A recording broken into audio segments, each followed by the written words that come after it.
In today's video, I'm going to teach you how to edit background in Asana. If you spend a lot of time in Asana, tweaking the background and colors can make your workspace easier on the eyes and a little more you. We'll walk through logging in, opening your settings, switching between light and dark mode, and choosing accent colors for the sidebar and top bar. First, open the Asana login page in your browser. On the sign-in screen, choose Continue with Google. This uses your Google account to authenticate quickly and securely. When the Google prompt appears, pick the Google account you use for Asana. If your organization uses multi-factor authentication, complete that check as prompted, then you'll land in your Asana home view. Once you're in, look to the top right corner of Asana and click your profile.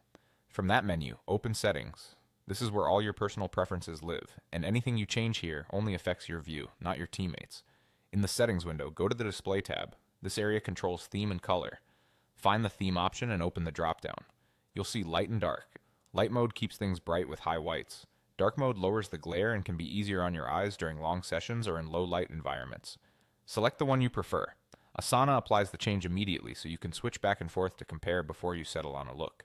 Below theme, you can fine-tune the feel of your space by customizing the sidebar and top bar. These are the navigation panel on the left and the header across the top. Click into the color selector and pick the color that suits your style or matches your team's branding. As you try colors, glance at the text and icons to make sure they stay readable. High contrast choices usually offer better accessibility and reduce fatigue.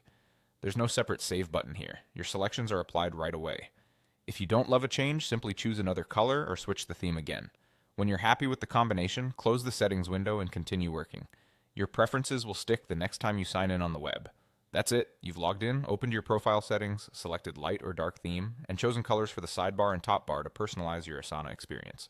If you found this helpful, set your display the way that supports your focus today, and feel free to revisit these options anytime as your needs change.